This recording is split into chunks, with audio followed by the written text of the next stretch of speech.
ubuphelele media. Akusibona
ngekhethi inkosi enhle kithi ebuhleni bamaNazaretha unyazi. Amen.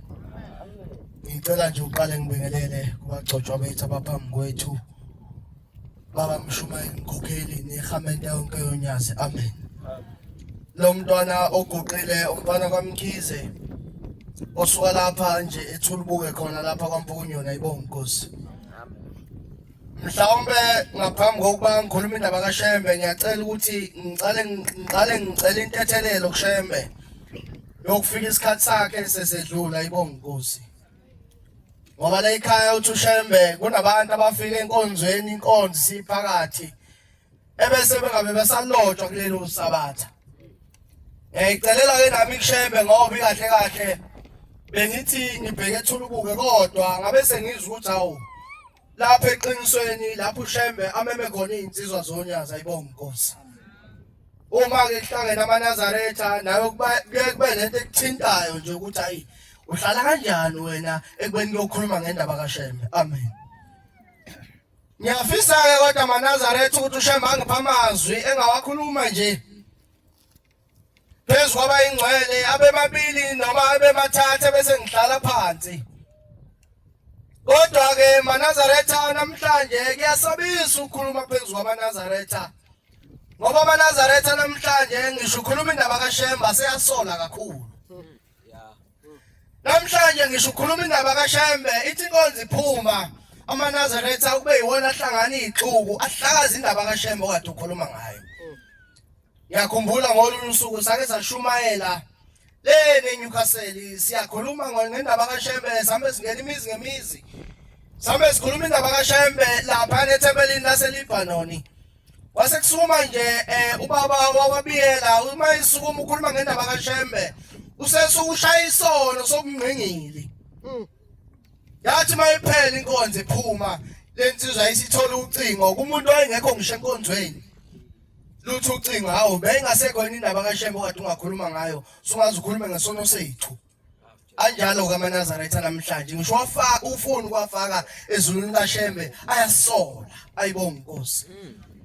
Sizocenta indlela yethu ke maNazaretha njengoba sibheke emhlanganweni kaJulayi. Ziyakhuluma insizwa, nguzwile Mshumayeli uma ukhuluma uthi indaba iqala ekhaya. Angeke usuke uthi ubhekelena ebuhleni uyaphambi konyazi kodwa ekhaya kunenkinga. Ngolunye usuku njengoba kade siselinda wake wasukanya insizwa iye lapha uthingweni lwamakhosazana iyocela ukhiye lapha uthingweni elinda. Yafika lensizwa baba ngizocela ukhiye ukuyongena emzini wasebuhleni. Bayalazi ukuthi uma nikelisa belihamba lingena kanjena kolayini liza kuwe lithi khuluma mntanami lisuke kuwe lize komunye lihamba lingena kolayini kanjena. Iyabika ke lensizwa luyabuka uthingo ebese lisuka liya komunye iphinde libuye uthingo ibike lensizwa liphinde lisuka uthingo liya komunye futhi. Seliyabuya ukuthi ngoluthi awumntanami ufuna ukhiye ukungena emzini ongena ebuhleni. luthi uyangibona mina nguphethe ukiye wakho. Lathi uyabona ungasuka manje uye ekhaya uye kulezi ingane kamfwenu oyishiye ekhaya ilambile ufike uyithengela ukudla zidle uma zigeza bonga uthi nawe uyobusuthola ukiye wokuyongena ebuhleni maNazaretha. Bekuhle abantwana benkosi ukuthi sisenzelane nathi izinto ezinhle sigonane sisodwa ngoba sazi ukuthi ukhiye womuntu okuyongena ebuhleni uhleli kubani. Omunye owayengazwani nomunye khona lapha ekhaya. Luthi uthingo kwake ngoba namadoda amabili ayengazwani enye isihamba kuqala. Uthi lenenye eyalandela leyo ke yathi uma ifika ngale ezulwini esifica uthingo lumile emasangweni ongena emzini wasekuphakameni uma ifika lensizwa luthi uthingo ayifuna lapha. Ithi lensizwa hayi baba ngizemzini wasekuphakameni. Luthi uthingo hayi awujike ngale nakhona umnyango ozofica ubone khona umuntu ozomfica lapho kumtshela kuvulela umnyango ukuthi ungene lapha. Ithi lensizwa yathi mayijika iyangale emasangweni nasezulwini yesifica lo muntu kade ngazwani naye emhlabeni. Base kuba nzima ke maNazaretha ukuthi izowucela kanjani ukuyela insizwa kulo muntu kade ngazwani naye. Bekukuhle abantwana benkosi incwadi Jeremiya ukuthi asilungise inhliziyo ukuze uma sesesiya kuleya muzi omuhle wasebuhleni uma sifika suke sithola isibusisa ibonga inkosi. Inhliziyo yakhohlisa. Inye into maNazaretha esikhohlisayo singamaNazaretha inhliziyo kuphela. Yonakala kakhulu. Uthi ushamba umuntu akabheka inhliziyo yakhe ngoba inhliziyo yomuntu iyona eyonakele kakhulu. Ubani oyazi Uthi ushambe ubani ongazi ukuthi inhliziyo iyonakele maNazaretha. mina Jehova ngithola inhliziyo. Uthi ushambe abantwana benkosi uthi yena uhlola inhliziyo yomuntu. Ngilinga esibilini. Uthi ushambe uhlola inhliziyo yekholo leNazaretha bese ilinga ngezibilini. Ngikuba ngibhayilo. Uthi ushambe bese ephalona lowo. Njengokuhamba kwakhe. Uthi njengokuhamba kwakhe noma Njengokuthela kwemisebenzi yakhe ayibonga inkosi. Kunabantu maNazaretha abanosizi bayanikela kushembe. Kodwa bazi ukuthi lolu usizi loqaqwa inhliziyo zabo. Ayibonga inkosi. Ake ngikhuluma ngomsebenzi kaShembe wodwa bese ngihlala phansi ngiyabona maNazaretha inkonzo sikhuluma kakhulu ngenhliziyo ayibonga inkosi. Ngolunye usuku ngake ngambona uShembe ukuthi ubani. Ngake ngambona uShembe ukuthi uvele emazulwini. Sake samlinga uShembe sifuna ukumbona ukuthi ubani ayibonga inkosi. Sake sasuka sileni endabeni zaseNewcastle. Sambe singena imizi njengoba kade ngisho. Sambe sitshela abantu ukuthi uShembe uNkulunkulu. Sambe sibuyisa abantu endleleni kaSizana ukuthi hambani ngalendlela lena uShembe uzonikhumbula ayibonga inkosi. Sake safika komunye umuzi maNazaretha. Uma sifika kulo muzi sifica insizwa engekho ehlanyayo ephithanelwa yikhanda yakwaSigubudo engekho isesibhedlela sasemadadeni bayazi abantu ukuthi madadeni isibhedlela kuduma ukuthi isibhedlela seyinhlanya ayibonga inkosi. Sake safika iNazaretha lingekho ehlanya liphithanelwa yikhanda. Sathi uma sifika kulo muzi ngoba sasinethemba eliwuShembe maNazaretha. Kwakuyisabatha. Uma sifika naleli themba eliwuShembe siyafike uyabika uma wakhona uthi bantu abami aningisize ningithandazise ingane yami yahlanya iphithanelwa yikhanda sesibhedlela iboshwe nangamaketawe lapha ekhona. Sasesibiza uShembe. Sasesithandaza sathi Shembe uma uNkulunkulu yansizwa sicela ukuthi Shembe ibuye. Wasekusuma insizwa yakwaKhumalo eyalapha neDande yayisikalela uShembe isimupha insuku ezimbili yathi Shembe uma wona Shembe uNkulunkulu lo mntwana siyamfuna sikunika insuku ezimbili. Yayisithi kodwa Shembe uma upopayi ke hayi sobona lapho ukuthi Shembe upopayi. Kwakuyisabatha. Kwayisonto. Wathi ngomsombuluko nje nathi sesikhohliwe ukuthi sifunga ngoShembe. Wathi ekubheke lapha ngomthandazo ka6 ntambama sasesithola incingo kwathi hawu hey ake nize nizozwa isimanga uShembe asenzile lensizwe kade igula ihlanya iphithanelwa yikhanda sesibhedlela ibuyile ekhaya ayibonga inkosi. Sasuka ngempela saya uma sifika lensizwa siyafika kuyo ngempela nayi lensizwe ikhona iyaphila kodwa kunamazwi awasho. Ithi maNazaretha nifikile nazothandaza lapha. Ithi nakimi lapha esibhedlela uShembe ufikile kimi. Wathi asefikile maNazaretha azoliceba idimoni elihluphayo usuzophuma lapha. Amen. kunosizi eloqedwa ukuthi ubize amanye amaNazaretha. Kanti lensizwa lena ekade kuyiyona ifunga ukuthi Shembe imnika u2 days ukuthi abuyise lensizwa egulayo nayo inosizi lwayo. Sasisuka sahamba safika laphana ezintabeni zaseDande safika kulomuzi wakwaKhumalo. Uma sifika nisibizeleni bayazi abawuhambayo umthandazo kavuka nathi nokalala nathi uma umshumane esekhipha ithuba lokuthi bambizeleni uShembe. Hayi wena olalayo. Ngoba ngenhlayisa ukuthi engakhuthele engayikhuthalele futhi indaba kaShembe. Kubi la ekhaya ukhule ngenkolo kodwa uma usufika ekukhuleni noma ususebenza bese ukhohlwa into ekukhulisile. Ngiyezwa abantu abasha. Uma bebika lensizwa iyabika ithi bafowethu ngicela ningithandazise. Iyamkhomba ithi nangu umakoti wami ithi ngoba nimbona nje eyithwele esithathu lengane akayithwele uma nje into eyenzakalayo kweyokuqala wathi eyithwele nje ekhulelwe naye emuhle kuthe uma khamba izinsuku siyinyanga seyibheke lapha kwesi6 wase kufika uma wakhe lele ebusuku efika kule nkosikazi uma ifika noma wakhe ufika njalo embathe imbatho zobungoma. Uthi uma embuka ebona umama embethe imbatho zobungoma afika athatha ingane aphuma ahambe uyothi evuka ngakusasa ekseni azizwe egula kakhulu kunyuka iBP kunyuka konke ukugula uyothi uma ifika esibhedlela kuthiwa ingane isithu. Yenzeka lento kokuqala yenzeka okwesibili sifika thina sizothandazisa umuntu yebo nangempela lo mama ukhulele mayisukuma lenkosikazi ithi ngoba nizovuthandaza lapho usefikile futhi umama ngimbonile ngilele ebusuku efike embethe imbatho zakhe zazobungoma eyithatha ingane uthi angazi noma lengane engiyithwele izophila noma ngeke isaphile. Sasesibiza uShembe yabona kumemeza uShembe uthandaze unethemba lize liphele ummemeza uthi Shembe sathi wase kusuma insizwe yakamthethwa esithi Shembe uma uNkulunkulu lengane lo mama akayithwele siyayethi igama manje izoba impendulo yakho nyazi lwezulu uma wena uNkulunkulu lengane lena Shembe sifuna ukuthi iphile lo mama akayitete lengane iphila. Wathi makhamba iy'nsuku bayibiza lenkosikazi esibhedlela sekuvuka ukugula ngoba uma wayesefikile kodwa ingane kakaze azife kakaze ezeyizale isithule iyaphila leyo ngane ngakuthatha nguyise khona manje ngiyayazi leyo ngane uShembe ayiphilisa simlinga ukuthi ubani uShembe uNkulunkulu maNazaretha. Kulensizwe yakamthethwa okuyiyona eyathi Shembe siyethi igama lengane sithi impendulo yonyazi kanti nayo inosizi lwayo. Uma isuka lensizwe usizi lwayo ihluphekela umsebenzi njalo uma ifika ibamba amatoho kuphele sihleli nje nale eNewcastle ibambe itoho laseliphela. Esithola yesifaka amaphepha bayazi abanye mawusubizela ama interview ya apply base beyibiza leni eMpumalanga nikhona maNazaretha. Khuluma ngoShembe ukuthi ubani. Mhlawumbe usadidekile ngifuna ukutshela ukuthi uShembe ubani.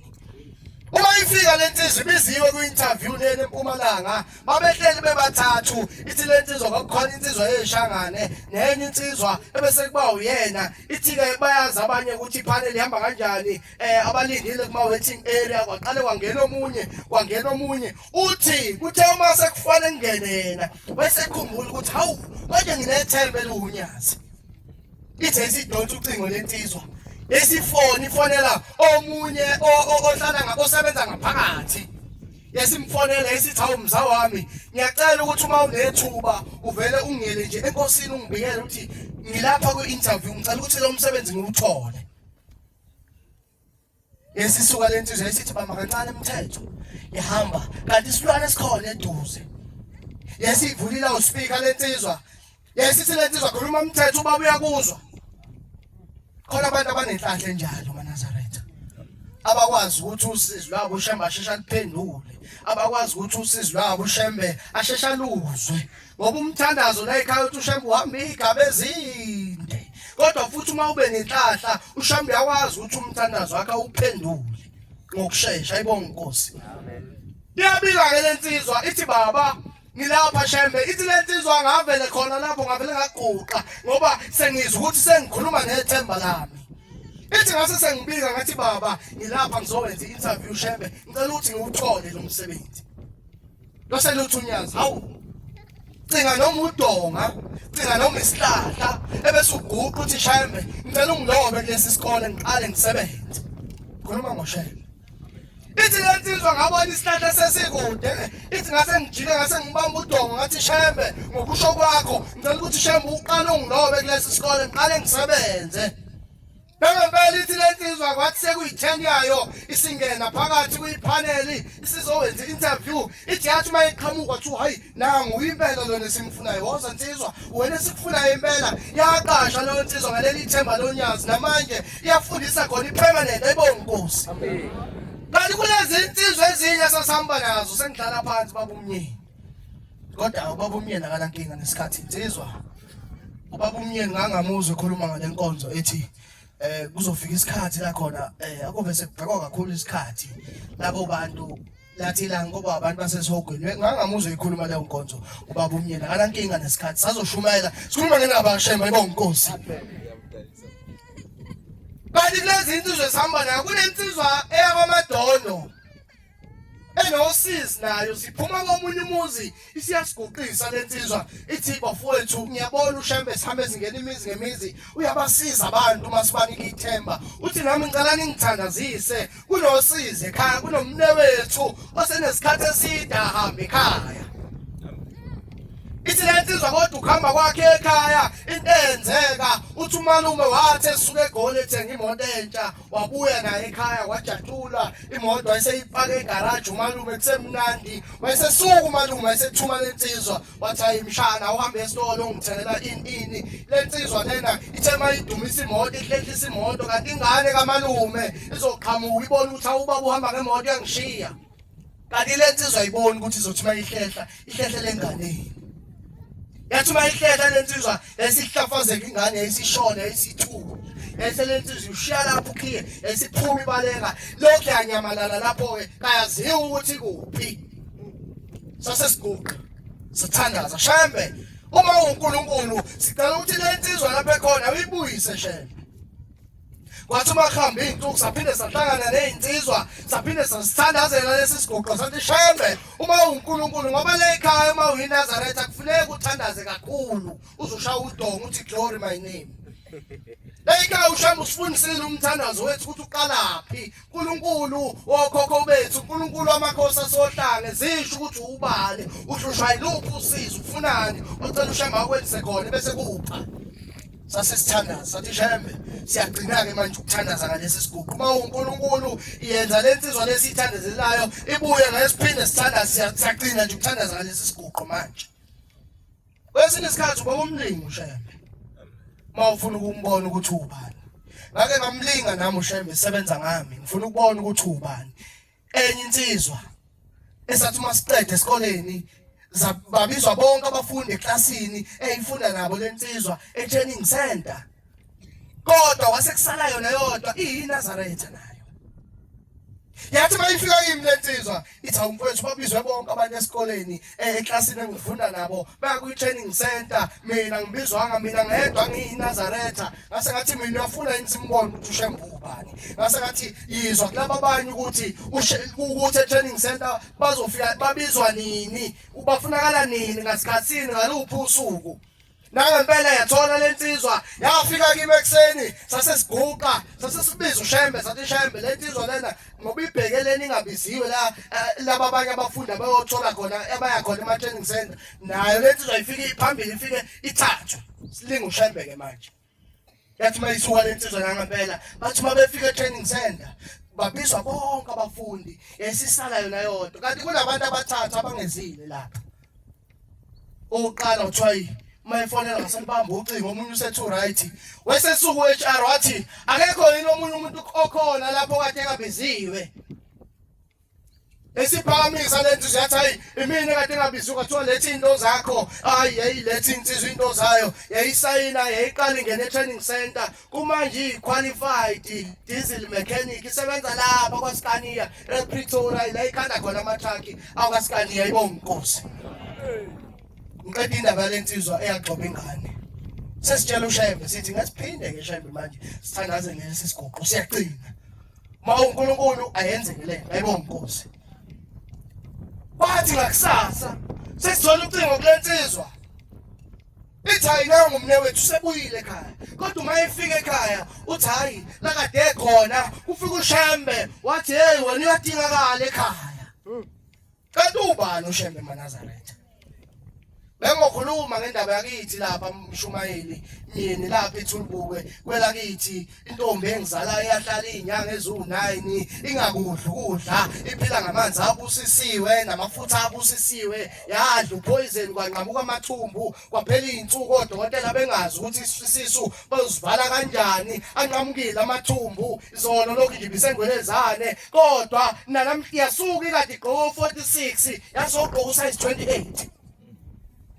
Uma idla ukudla uma iphuza ubisi ilikhiphe manje selibolile uma idla ipune embili uma kusala esodwa iyosutha ngaso uma kuphuma esinye siphumile futhi ingakudla ukudla yayiphila ngamanzi abusisiwe nangalo Vaseline Manazaretha uma kunamanga nokenike lapha neThulbuke nizwe indaba kaShembe ayenza kwela kithi ikhaya ngikunika ithemba njalo ukuthi uShembe ukhona amen noma ngathiwa iluphi usizo obhekene nalo bika kuShembe uzoliqeda uShembe. Noma ngabe kuphi uhlushwa izingane mawami baba wami uShembe ukhona ayibonga inkosi insizwa sezingibuka kabi inkonzo nizoyithola ayibonga inkosi kusenikuzwile amen. Ubuphelele media.